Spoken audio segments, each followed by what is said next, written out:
I'm Coach Corey Wayne, and this is my video coaching newsletter.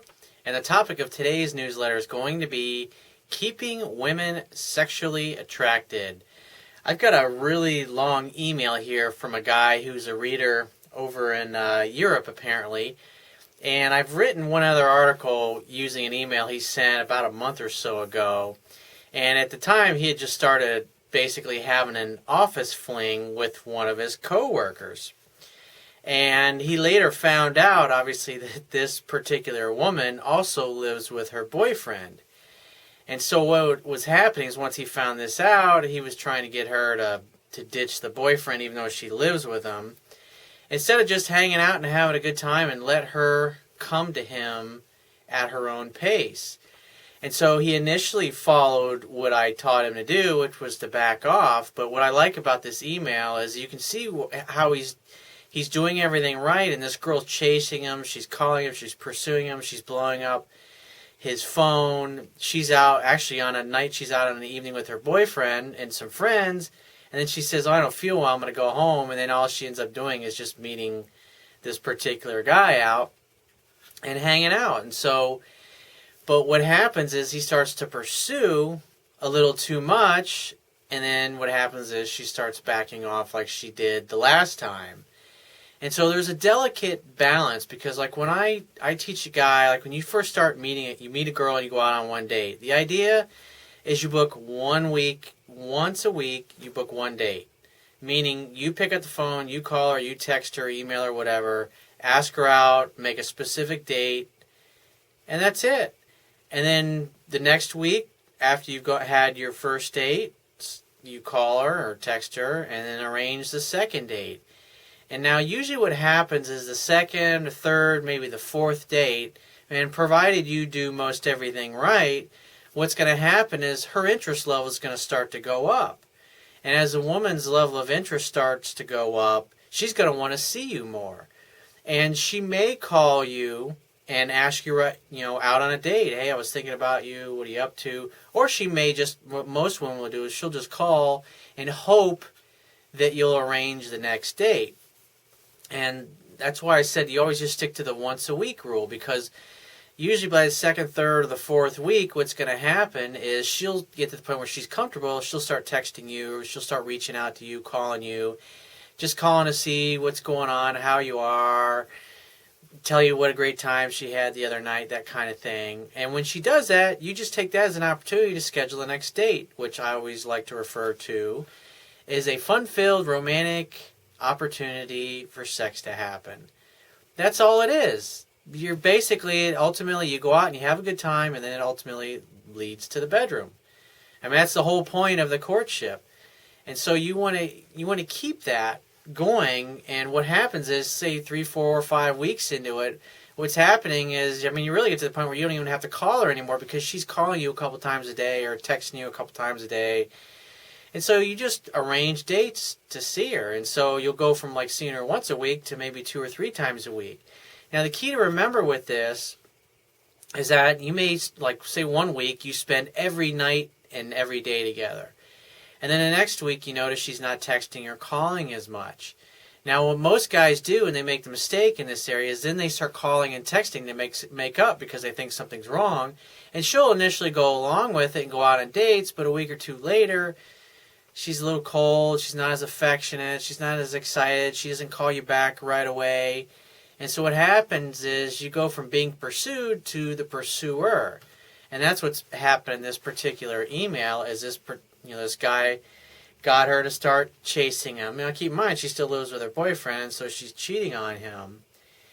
But what happens is he gets used to it, he likes it, his interest level starts to go up, and then he starts trying to move things along quicker.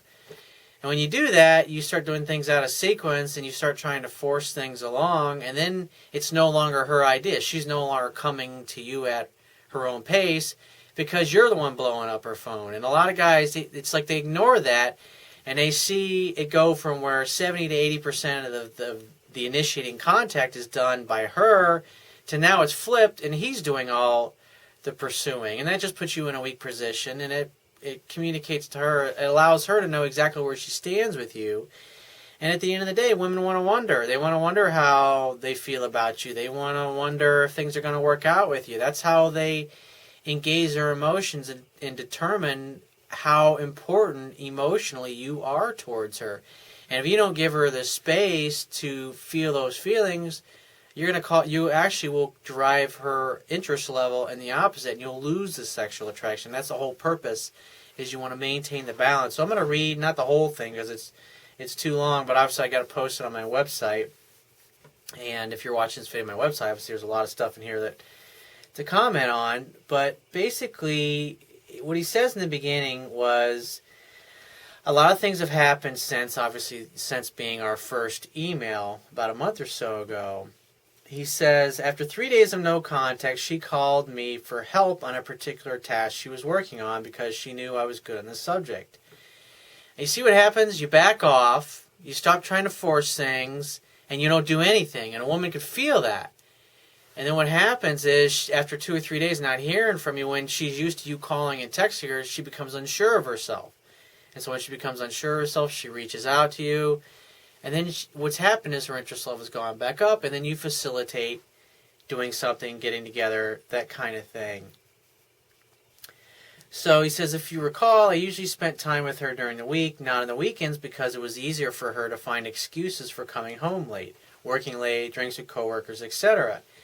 So I was surprised when I got a text from her on Saturday asking me to be in a very romantic spot in Paris around 5 p.m. So I did go there, and we had an incredible time. She seemed so stress-free. We had some drinks until about 9 p.m., and then went back to my place for a nice conclusion of the evening. I assume you're referring to the indoor Olympics, of course. She did leave around 1 a.m. to go home, saying she told her boyfriend she was attending a friend's party. That's pretty fucked up for the boyfriend, honestly. That's what he says.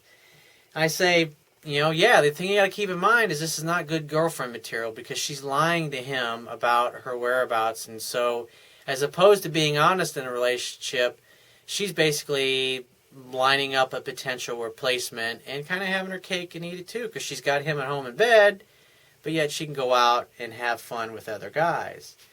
And so he says, the very next day, I get a text from her saying she was close to my apartment with friends, asking me if we could meet.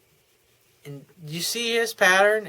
She's initiating contact. Hey, I was by your office, or I was by where you live. Can we get together?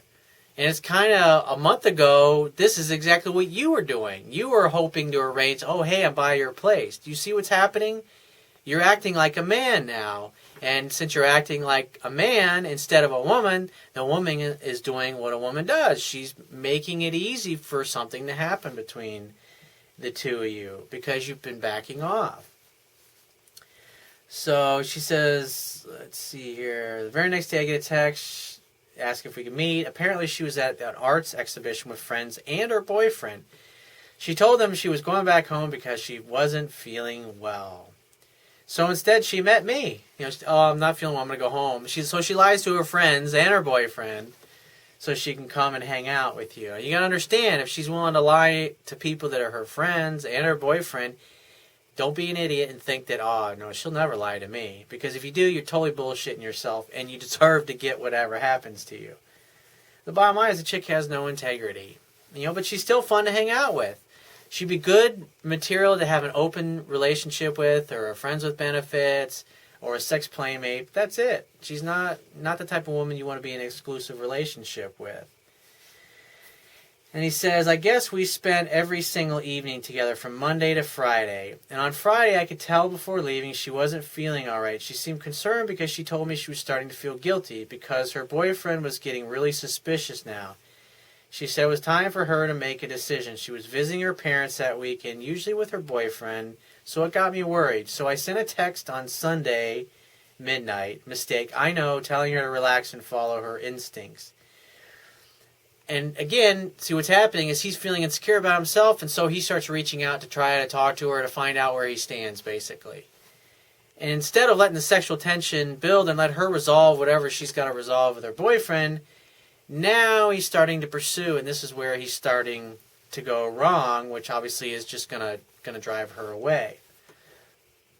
So it said he didn't get in touch with her. And so he woke up Monday, and there was a message from her saying she went to bed early and that she spent the time alone with her parents hibernating, in her own words, without the boyfriend. That threw me for a loop. I knew she was not feeling great, but not like this. Anyway, feeling worried, fear makes you do dumb things. I asked to see her on Monday, and she said she couldn't. See, what's happening is now he's trying to force interactions before she's ready to get together for the next time. And so now he's doing things out of sequence. He's ignoring the fact that she's feeling uncomfortable, in which he should have just said, oh, give me a call back when you get, just give me a call when you're back in town from your parents' house and we'll hook up and hang out. Very nonchalant, easygoing, just leave it like that.